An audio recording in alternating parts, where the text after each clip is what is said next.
ஜெயா தொலைக்காட்சி நேயர்களுக்கு காலை வணக்கம். காலை மலர் நிகழ்ச்சியில் தெரிந்ததும் தெரியாதுங்கிற நம்முடைய பகுதியில் நாள்தோறும் பல புதிய தகவல்களை தெரிஞ்சிட்டு இருக்கோம். அந்த வகையில் நாம் பார்க்க போகிறது கண்ணக்கோல். நம்ம ஊரில் ஒரு பழமொழி சொல்லுவாங்க, கப்பலே கவுந்தாலும் கன்னத்தில் கை வைக்காதப்பா அப்படிம்பாங்க. ஏன் இப்படி கன்னத்தில் கை வச்சிருக்க, கப்பலாக கவுந்து போச்சு அப்படிம்பாங்க. என்ன அர்த்தம்? கப்பல் கவுறதுக்கும் கன்னத்தில் கை வைக்கிறதுக்கு ஏதாவது சம்மந்தம் இருக்கா அப்படின்னு யோசிச்சு பார்த்தா, கப்பலே கவுந்தாலும் கன்னத்தில் கை வைக்காதுன்னு என்ன அர்த்தம்னா, இங்கே கன்னம்ங்கிறது எதை குறிக்குது அப்படின்னா, முகத்தில் உள்ள கன்னத்தை குறிக்கலைங்க.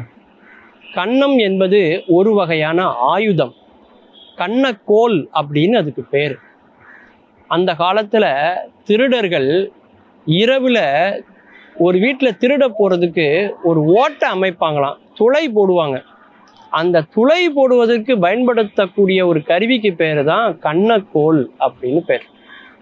இன்னைக்கு ராட்சச இயந்திரங்கள் மூலமாக மெட்ரோ பணிகளுக்காக அந்த மண்ணை குடையிறதை நீங்கள் பார்த்துருப்பீங்க. அதோட லோவர் வெர்ஷன் தான் இந்த கண்ணக்கோல்னு பேர். என்ன அர்த்தம் அப்படின்னா, கப்பலே கவுழ்ந்தாலும் அப்படின்னு என்ன சொன்னால், நீ செஞ்சுட்டு இருந்த பெரிய வியாபாரம் எல்லாம் நஷ்டமானாலும் கூட கன்னத்தில் கை வைக்காதேன்னா கண்ணக்கோலில் கையை வச்சிடாதப்பா அப்படின்னா, அடுத்தவங்க வீட்டில் திருடணும் அப்படிங்கிற ஆசை மட்டும் உனக்கு வந்துடக்கூடாது, அடுத்தவங்க பொருளை அபகரிக்கணுங்கிற எண்ணம் மட்டும் வந்துடக்கூடாது அப்படிங்கிறதுக்காக சொல்லப்பட்ட ஒரு உவமைக்கு சொல்லப்பட்ட வார்த்தை தான் கன்னம் அப்படிங்கிறது கண்ணக்கோலை குறிக்குது. அந்த காலத்தில் உள்ள வீடுகள்லாம் பார்த்தீங்கன்னா பெரும்பாலும் மண் வீடுகளாக தான் இருக்கும், அல்லது காரை வீடுகளாக இருக்கும். அதில் ஓட்டை போடுறது கொஞ்சம் எளிது தான். இன்னைக்கு இருக்கக்கூடிய கான்கிரீட் சுவர்களை குடையிறத விட அந்த வீடுகளை குடையிறது கொஞ்சம் எளிமையானது. இருந்தாலும் கடப்பாறையை வச்சு குத்துனா சத்தம் கேட்டுரும் இல்லையா? அப்போ எப்படி பண்ணுவாங்களாம், கண்ணக்கோலை என்ன பண்ணுவாங்கன்னா, கண்ணக்கோல் பார்த்தீங்கன்னா ஒரு சூலாயுதத்தை போல ஒரு அமைப்பு மாதிரி அது இருக்கும். 3 கம்பி மாதிரி இருக்கும், கடப்பாறையோட சின்ன அளவில் இருக்கும், சின்ன கடப்பாறை. அந்த காலத்துல எல்லாம் பார்த்தீங்கன்னாக்க அதை எப்படி தயார் செய்வாங்களாம், அந்த பித்தளை தட்டு இருக்குல்ல, பித்தளை தாம்போலம், அந்த பித்தளை தாம்போலத்தை புளிய வச்சு அது நல்ல விளக்குன்னு விளக்கி பலன்னு ஆக்குவாங்க. அதாவது பூவந்தி கொட்டைன்னு பேர். அதையும் வச்சு நல்லா விளக்குவாங்க, பலன்னு மின்னும். அப்படி மின்னக்கூடிய இதை மழை வருவதற்கு முன்போ அல்ல மழை பெய்யும் போதோ வெட்ட வெளியில் வச்சிருவாங்க. வச்சு இந்த கடப்பாறையை வச்சு அதுக்கு மேலே இந்த தாம்பூலத்தை கவுத்தி மூடி வச்சிருவாங்க. இந்த பளபளப்பாக இருக்கக்கூடியதும் அந்த பித்தளையும் என்ன பண்ணும், இடியை ஈர்க்கக்கூடிய சக்தி உண்டாம். அந்த மின்னல் வந்தோடனே இடி இடிக்கும் இல்லையா, அந்த இடியை ஈர்த்து அந்த கடப்பாறைக்கு அது டிரான்ஸ்ஃபர் பண்ணுது, கடத்துது. அப்படிப்பட்ட கடப்பாறை அதில் தான் இந்த கண்ணக்கோல் செய்வாங்களாம், அந்த சின்னதாக இருக்க. ஏன்னா அப்படி இருக்கக்கூடிய அதை வச்சு இடித்தா சத்தமே வெளியில் கேட்காதான்.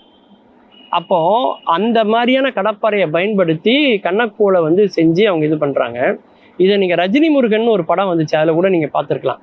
அதில் ஹீரோ கூட பார்த்தீங்கன்னா வில்லனை துரத்தும் போது அந்த பித்தளையில் உள்ள ஒரு தாம்பாளத்தட்டை தூக்கி வீசுவார், ஒரு தட்டை தூக்கி வீசுவார்.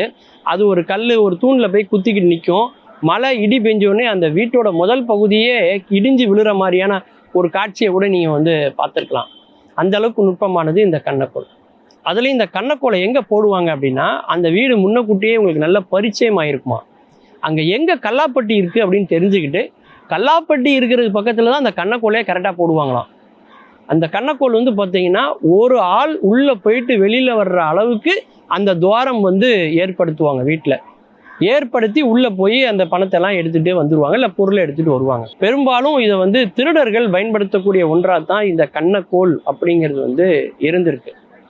அதிலும் குறிப்பாக பார்த்தீங்கன்னா, யார் வீட்டில் ஆள் இருக்காங்க ஆள் இல்லை அப்படிங்கிறத தெரிஞ்சுக்கிடுவாங்க.